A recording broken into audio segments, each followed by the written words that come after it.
Welcome to Corvette Today, the show that talks about everything Corvette, with your host, Steve Garrett, lifetime member of the National Corvette Museum, president of the Corvette Club of Kansas City, Missouri, and radio disc jockey at the #1 radio station in Kansas City for over 45 years. Here's Steve Garrett. Thanks for listening and watching Corvette Today, the show that talks about everything Corvette, and the only current podcast dedicated to Corvette. I'm your host, Steve Garrett. I appreciate you tuning in. This is a special edition of Corvette Today. This is a Corvette Today Extra. My buddy Keith Cornett from CorvetteBlogger.com is here. We are going to talk about the new ZR1 that was just released. Keith, welcome back to the show. The numbers are mind-boggling for the ZR1. Well, now we know what unthinkable means, right? Because I certainly wasn't thinking 1,064 horsepower. Neither was I, buddy. That's amazing. And 828 pound-feet of torque. Yeah, that thing's going to be a torque monster. It's just mind-boggling to see what they put together here. Yeah, it's amazing. Why don't you go through some of the numbers that we got from Chevrolet, and we'll start off with that and kind of go from there. All right, well, obviously, we're talking about the fastest, most powerful Corvette ever. The Corvette ZR1 features a 5.5-liter twin-turbo DOHC flat-plane crank V8. They call it the LT7. It produces 1,064 horsepower at 7,000 RPM and 828 foot-pounds of torque at 6,000 RPM. Like I said, it's the most powerful engine ever produced by Chevrolet, and it's the most powerful V8 ever produced in America by any auto manufacturer. That's right. And as a matter of fact, I saw somewhere where the LT7 engine was developed right next to the LT6 from the Z06 engine, but it's not a Z06 engine base. Yeah, it's like they started it up and they said, okay, this one's going to be naturally aspirated, so we'll put the LT6 over here, and we've got the twin turbo here, and because it's going to make so much horsepower, we've got to really build it up. So there was definitely twin tracks there, and if you look closely at any of the photos of the engine, you'll see the little LT6 rockets on them. So definitely part of that same Gemini engine small block family. That's true. And it's nice because what they've done is with turbos, there's always a lag, and I think they've taken care of that lag so there won't be any. Yeah, and they're probably using some software on it that really is toned to the driver. And so it actually showed that there's like some sensing technology. So it reacts to how you're driving at the time. I mean, if you're probably on a track, it's going to do things that eliminate any kind of turbo lag. And again, with the amount of power that this thing's got, you know, even a little bit of lag, you're still going to get up and go. And with the ZTK package, it creates 1,200 pounds of downforce. It's just unbelievable. Yeah, the two aero packages are great. And the nice thing is that you can even get that aero, even though you don't have the ZTK package itself, you can get that carbon aero kit on the base ZR1 as well. Nice. Also in the front, we have lost the frunk because we have an air scoop in the front, kind of like an S scoop that we've seen, and a gurney lip as well. Yeah, you know, we also wondered about how that was going to handle. I know a lot of people will be disappointed that the front is gone. Again, you got increased downforce in the front, increased cooling because you got radiators where that airflow goes through. Some people say, okay, I have no problem losing the front if I'm getting this kind of downforce and this kind of performance. Yeah, and we've got a coupe and a convertible. The interior is really nice. It looks about the same as we have from everybody else. You know, that's the one thing about the Corvette that's both great and a little bit disappointing, because if I'm sitting in the ZR1, it basically looks like a Stingray. It might be an upper level Stingray depending on the trim level that you get, but you do have ZR1 badging on the steering wheel. You got ZR1 badging on the plaque behind you, and then of course the door sills will also have ZR1. There is some little things, and then they're also talking about we're going to get the blue calipers for the brakes, right? And it sounds like we're going to get a matching blue seatbelt. So it might be like a dark blue seatbelt as opposed to the light blue that we currently have. And we also have some unique ZR1 stitching on the door panels as well, which will look really, really nice. Those door cards look fantastic. I'm like, wait a second, let me go back and look at that. So that's been my whole day. Let me go back and look at that. There you go. Yeah, absolutely. Now, let's talk about the wheels, because we have a brand new carbon fiber wheel and we have a brand new ceramic disc brake too. Yeah, you know, and in fact, the wheels don't really show well in any of the pictures that they shared with the media.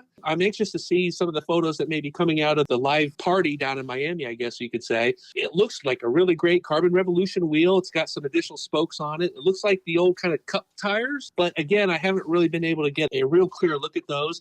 And then on the alloy wheels, there's 4 different finishes, and one of them's, I think, Edge Blue is what they're calling it. Nice. Yeah, that's kick back to the old ZR1 days from the C6 ZR1, isn't it? Yeah, but to have Chevrolet do a blue wheel, who would have thought that, just 5 or 6 years ago? Yeah, it was pretty amazing. I mean, they're not making chrome, but they're making edge blue wheels. Again, there's so much out there with this release that really boggles the mind, and I don't want to keep saying unthinkable, but I mean, you kind of really just see it to believe it. And top speed. Tell them about top speed, buddy. Okay, so top speed is estimated to be over 215 miles an hour. And I like that because I think it was the C6 ZR1 that was 205. And then who got up to 214, 215? That was the C7 ZR1. I think so. And now you've got greater than 215. In fact, if you go to Car and Driver, their video out, they actually show on the Milford Proving Grounds, they're running upwards of 206 miles an hour, I believe. They did that in a span of just 30 seconds, 20 seconds or so. In fact, I got a stat on that. The ZR1 can go from 80 to 200 miles an hour and then back to 80 miles an hour in just 24.5 seconds. Wow. And they say that's 22% faster than the C7 ZR1 and 53% faster than the C6 ZR1. So it definitely has got the ability. I mean, when you're looking at the speedometer on the PDR on this Car and Driver video and how fast it's moving through the 160s, 170s, 180s, before it always kind of like creep up. Sure. You're just blowing past those. Boom, boom, boom. It's just an incredible car. Yeah. Have we left anything out? Oh, I'm sure. They say that on the very first lap at the Milford Proving Ground, so, they bring out the car, so, okay, let's go see what they'll do. So go take it out to the test track. It already clocked faster than the production C7 ZR1. So right out of the box, they're faster than the previous generation ZR1.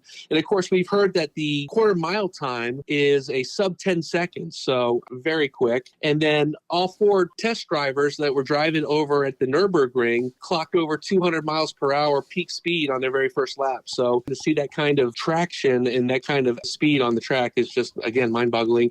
And then they said that the LT7 produces more power than 2 LS7 engines, the legendary 7-liter V8 from the 6th generation Corvette Z06. Wow. You've seen those custom cars where they'll put like 2 V8s together? This engine's more powerful than 2 of those. There's all these crazy, stupid stats like that, Steve, and I guess that's what we've been waiting to hear. Absolutely right, buddy. And this is really cool, too. They paid homage to the 63 split-window Corvette. Yeah, so we got the very first split window, and that had to be a hard decision, I know when C7 came along, they were talking about bringing back the Stingray name, and there's such a discussion of not only is it time to bring it back, but is the car that we're building worthy of that name? Right. In this case, is this car worthy of having the very first split window design since 1963? Of course, it was only a 1-year design. I got in a conversation with a friend. He said, I thought that was going to be on the Zora. I'm like, well, technically Zora hated the split window, but with the rear view camera, it doesn't really matter anyway. And not only that, but the way they built in the split window, it's very functional. It's got vents in it, so it's adding to the cooling aspects of the car where it can let that heat out. It comes in 2 different finishes. You can get visible carbon fiber or you can get body color. We're going to see some really neat things that are people doing back there with it. The split window is very Lamborghini-esque. It looks really good, and it does help with the cooling. It looks really nice. So if you're a 63 split window fan like me, you'll see this homage paid to that car, and it's really pretty cool to have on there. Yeah, and speaking of homages, we had the Zora head that's featured on the windshield. Right. The icon of the very first Corvette chief engineer.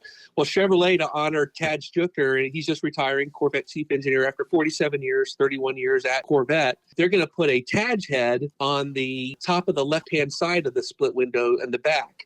So you'll have Zora in the front and then Taj in the rear. And again, just a great way to celebrate Taj's amazing career. And another one of these Easter eggs that we're going to, I'm sure, find on this car. We've got, like I said, the LT6 rockets, got the Taj head. I'm sure there's going to be a lot more. Yeah, that's a great way to pay homage to Taj. That's really, really cool. We still got a little bit extra cooling as well on the ZTK package. We've got cooling on the wishbone and then a vent on top that kind of reminds me of the C7 Stingrays. Yeah, it's very reminiscent of that. And that's for cooling the turbos and stuff inside there. And then the side vent, that goes straight to the brakes. And the brakes, let's talk about the brakes for a second. These are the largest Brembo brakes ever to appear on the Corvette. The front rotors are 15.7 inches. Wow. And the rears are 15.4. Amazing stopping power out of this car. And I guess you would need it if you've got that much power. And also, Keith, this is cool because it's still going to be a 2025 car.